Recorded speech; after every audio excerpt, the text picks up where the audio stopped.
Karibu tena kwenye uchambuzi wetu. Leo tunachimba kwa undani kitu fulani, kitu ambacho pengine umekifanya mara nyingi sana darasani bila hata kufikiria, lile zoezi la Pilates la kukunja vidole vya miguu kwenye chuma, footwork wrap the toes. Linaonekana rahisi, lakini tutakufungulia pazia uone sayansi ya ajabu iliyojificha nyuma yake, kuanzia kwenye seli ndogo kabisa ya misuli hadi kwenye ubongo wako. Na ili tuchimbe hili kwa undani, tumezungumza na Caroline Berger de Femi. Yeye ni mwalimu mahiri na mwanzilishi wa BioPilates Paris. Lengo letu hapa ni kuunganisha nukta ili uone jinsi kanuni za Pilates zinavyotokana moja kwa moja na jinsi mwili wako unavyofanya kazi. Basi, hebu tuanze na swali hili. Hivi, kwa nini mwalimu wa Pilates anahitaji kuelewa kitu kidogo kama seli, yani sarcomere, ili tu akufundishe jinsi ya kunyosha mguu? Hilo ni swali zuri sana na jibu lake ndilo kiini cha Pilates. Akili ya undani. Kuelewa sarcomere ni kama tuseme fundi wa gari kuelewa injini inavyofanya kazi. Kila harakati, hata ile ndogo ya kukunja kidole, ni matokeo ya mabilioni ya matukio madogo ya kemia na umeme ndani ya misuli. Mwalimu akielewa hili, anaweza kukuongoza utumie mwili wako kwa ufanisi wa hali ya juu, bila kuchosha bure. Sawa, nimekuelewa. Kwa hiyo unachosema ni kwamba kila agizo la mwalimu kama weka mgongo wako neutral, sio tu wazo zuri. Sio wazo tu. Ni maagizo ya kiufundi ya kuweka hizi injini ndogo za seli katika nafasi bora kabisa. Hasa, umelipata. Unazipa mazingira bora zaidi ya kufanya kazi. Basi hebu tuanze safari hiyo. Tuanze na injini yenyewe, tupeleke ndani ya misuli. Sawa kabisa. Injini yenyewe inaitwa sarcomere. Fikiria misuli yako kama kamba kubwa iliyoundwa na maelfu ya nyusi ndogo sana. Okay. Ukichukua uzi mmoja na kuuchunguza kwa hadubini, utaona una sehemu zinazojirudia. Sehemu zinazojirudia kama vile shanga kwenye uzi. Mfano mzuri. Na kila shanga hiyo ndio sarcomere. Ni kitengo cha msingi kabisa cha mkazo wa misuli. Ndani yake kuna nyuzi za protini, aktini ambayo ni nyembamba na mayosini ambayo ni nene. Sawa, aktini na mayosini. Kwa hiyo hizi ni kama kamba na nondo ndogo zinazoteleza na kushikana ili kufupisha misuli. Ni analogia nzuri. Mayosini ina kama vichwa vidogo vinavyojaribu kushika na kuvuta aktini. Lakini mchakato wenyewe una hatua. Kwanza, ishara ya umeme kutoka kwenye ubongo wako inafika kwenye misuli. Ishara hii inasababisha kutolewa kwa kemikali, acetylcholine. Acetylcholine. Ni kama mjumbe. Huyu mjumbe anaamsha kutolewa kwa calcium, yani calcium, iliyokuwa imehifadhiwa. Ngoja kidogo. Kwa hiyo, kwa msikilizaji wetu, jambo muhimu hapa ni kwamba calcium ndio kama ufunguo unaofungua kufuli. Hasa, umelipata vizuri kabisa. Calcium inaungana na protini nyingine ambayo inasogeza kamba nyingine iliyokuwa imefunika sehemu za kushikana kwenye aktini. Ni kama kuondoa kifuniko cha usalama. Kweli kabisa. Mara kifuniko kinapoondoka, vile vichwa vya mayosini vinapata nafasi ya kushikamana na aktini na kuanza kuvuta. Fikiria kama wapiga kasia wengi wadogo wanaovuta kamba kwa pamoja. Na kila mpigo unatumia nishati, ATP, sivyo? Ndiyo, ATP, nishati ya seli. Na ndiyo maana tunachoka, kwa sababu hizi injini zinaishiwa na mafuta. Ni sehemu kubwa ya sababu. Mchakato huu unarudiwa mara mabilioni, na jumla ya mivutano yote hii midogo ndio inaosababisha harakati kubwa unayoiona, kama kunyosha goti. Ajabu sana. Sasa, ulisema urefu sahihi wa sarcomere. Hii ina maana gani hasa? Unategemea ni vichwa vingapi vya mayosini vinaweza kushika actin kwa wakati mmoja. Ikiwa misuli imenyoshwa kupita kiasi, kwa mfano nyonga yako imeinama mbele sana, sawa, nyuzi zinakuwa mbali sana, vichwa vichache tu ndivyo vinashikana, nguvu inapungua. Na kama imefupishwa sana, kama nimebonyeza mgongo wangu chini, hivyo hivyo, nyuzi zinajazana na kuzuiana tena, nguvu inapungua. Hiyo ni ajabu. Kumbe mwalimu wangu anaponisahihisha nyonga kwa sentimita moja tu, anachofanya hasa ni kurekebisha mwingiliano wa hizi protini ndogo sana. Hasa anajaribu kuweka sarcomere zako kwenye ile sweet spot. Wow. Ndiyo. Ndio maana nafasi ya neutral ni muhimu sana. Sio sheria ya urembo, ni sheria ya physics ya mwili wako ili upate nguvu ya juu kwa nishati kidogo. Sawa, tumeiona engine.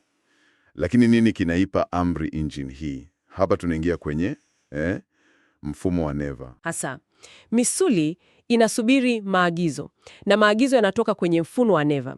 Kila neva moja ya mota pamoja na nyuzi zote za misuli inazoziamrisha tunaita motor unit, kitengo cha mwendo. Na hapa kuna kanuni ya ajabu ya ufanisi inayoitwa sheria ya Henneman. Sheria ya Henneman? Inasema mfumo wako wa neva ni mchumi sana. Hauajiri misuli yote kwa nguvu zote mara moja. Unaanza na vitengo vidogo kwanza, vile vinavyotumia nyuzi za aina ya I, nyuzi za utulivu. Nyuzi za utulivu. Kama misuli ya mkao, posture? Kweli kabisa, hazichoki haraka. Kisha, kadri unavyohitaji nguvu zaidi, unaajiri vitengo vikubwa zaidi vya nyuzi za aina ya II. Hizi zina nguvu lakini huchoka haraka. Kumbe, sasa naelewa.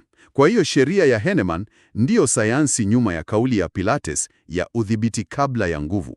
Ndiyo, inalingana kikamilifu. Sio falsafa tu, ni jinsi miili yetu ilivyoumbwa.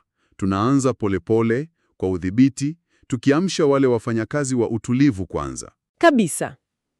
Na zaidi ya hayo, ubongo wako unadhibiti pia marudio ya ishara za umeme. Marudio ya juu huleta mkazo mkubwa zaidi.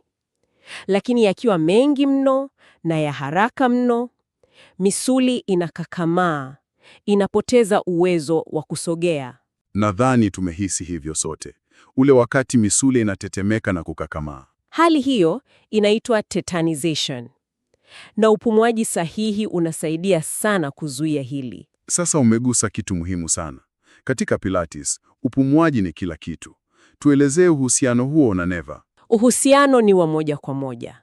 Tunafundisha upumuaji wa mbavu, hasa kurefusha muda wa kutoa pumzi. Unapofanya hivyo, unaamsha neva muhimu sana inayoitwa vagus nerve. Vagus nerve. Hii ni kama breki kuu ya mfumo wako. Inapunguza mapigo ya moyo, inashusha presha na inatuma ishara ya tulia kwenye ubongo. Hii inazuia zile ishara za haraka zinazosababisha misuli kukakamaa. Kwa hiyo upumuaji sahihi ni kama zana ya kurekebisha mfumo wako wa neva. Kabisa, unajipa utulivu kutoka ndani. Na kuna athari ya kimakanika pia. Kimakanika? Ndiyo, unapovuta pumzi, diaphragm yako inashuka. Hii inanyosha kidogo misuli ya tumbo, ile ya ndani inayoitwa transverse. Sasa, unapotoa pumzi, misuli hiyo ambayo tayari imenyoshwa kidogo, inaweza kukazika kwa nguvu na ufanisi zaidi.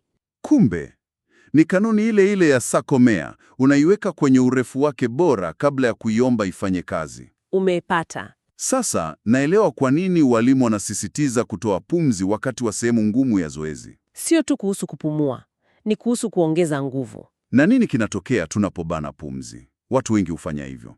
Unapobana pumzi, kila kitu kinaharibika. Diaphragm inakwama, kifua kinajifunga, utulivu wa nyonga unapotea. Na zile nyuzi za utulivu aina ya I zinachoka haraka sana. Mwili unalazimika kutumia misuli isiyo sahihi kama ya shingo na mabega kufidia.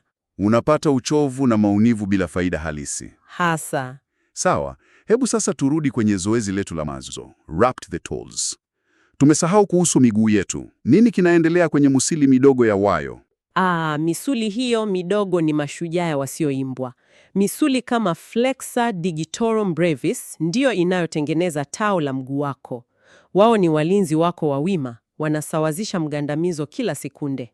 Katika zoezi hili, wanafanyaje kazi? Wanafanya kazi kwa kukaza bila kubadilika urefu, yaani mkazo wa isometric. Kwa nini mkazo huu wa isometric ni muhimu sana hapa? Kwa sababu shughuli hii ndogo inatuma taarifa nyingi sana za hisia za mwili zinazoitwa proprioception kwenda moja kwa moja kwenye ubongo wako. Proprioception. Hilo ni neno kubwa. Ni kama vile unavyoweza kugusa pua yako ukiwa umefumba macho. Hiyo ndiyo analojia kamili kabisa. Ni hisia ya sita ya mwili wako, ya kujijua ulivyo angani. Kwa hiyo, Unapokunja vidole vyako, wayo wako unatuma ujumbe kwa ubongo. Hapa ndipo nipo, niko imara. Na hii inaunda kitu gani? Inaunda mzunguko wa hisia na mwendo, sensory motor loop. Mguu unaupa ubongo taarifa na ubongo unasahihisha amri zake kwa misuli ya miguu, nyonga na mgongo. Unasema mguu wangu unazungumza na ubongo wangu. Kila wakati. Ni kama wanatumiana message za WhatsApp. Hasa, mguu unasema tuko sawa huku chini, na ubongo unajibu, sawa, basi endelea kunyosha goti kwa utulivu. Hilo ni jambo la ajabu. Sasa, hebu tuunganishe nukta. Haya yote yanahusianaje na zile kanuni 6 za Pilates? Zinaungana kikamilifu. Sasa utaona kila kanuni ni matumizi ya moja kwa moja ya fiziolojia. Kwanza, upumuaji. Tumeona ni chombo cha kudhibiti mfumo wa neva. Sawa. Pili, mpangilio wa nyonga. Hii inahakikisha sakomere za misuli yako ya msingi zina urefu sahihi, Ili zifanye kazi kwa ufanisi. kweli. Tatu, kifua. Kuweka mbavu zako mahali pake kunaipa diaphragm uhuru wa kusogea. Nimekuelewa. Kwa hiyo mwalimu anaposema uweka mbavu zako, anachomaanisha hasa ni ipe injini yako hewa ya kutosha. Hasa. Halafu 4, mabega. Kuyaweka imara kunazuia matumizi ya nishati isiyo ya lazima kwenye misuli mikubwa ya shingo. Tunafuata sheria ya Henneman. Sawa sawa. 5, kichwa na shingo, ili njia za neva ziwe wazi. Na 6, mpangilio wa miguu, ambayo ndiyo inayoanzisha mazungumzo yote. Sasa kila kitu kina mantiki. Lakini vipi kuhusu uhamisho wa kazi? Je, hili zoezi linawezaje kubadilisha jinsi ninavyotembea nikitoka hapa? Hilo ndilo lengo kuu. Unapofanya zoezi hili, unaufundisha ubongo wako mchoro mpya na bora wa mwendo. Matembezi yako yanakuwa imara zaidi, unapata udhibiti bora wa goti unaposhuka ngazi. Kwa hiyo ninaweza kupunguzwa maumivu ya goti. Kabisa. Mwili wako unakariri mchoro mpya wenye ufanisi. Na hii ina manufaa gani mengine kiafya? Manufaa makubwa. Inasaidia watu wenye majeraha, maumivu sugu ya mgongo na hasa wazee. Kwa kuamsha tena proprioception, inasaidia kuzuia kuanguka. Hilo ni jambo muhimu sana. Muhimu mno. Hebu turudi kwenye mashine kwa sekunde. Kuna ule wakati mgumu zaidi, angalau kwangu, wakati wa kurudi. Gari la reformer linarudi polepole. Nini kinatokea hapo? Huo ni wakati wa kipekee na muhimu sana. Unaitwa mkazo wa eccentric. Hapa, sarcomere haifupiki. Inarefuka taratibu huku ikiwa bado imejaa mvutano. Vile vichwa vya myosin vinapinga kutengana.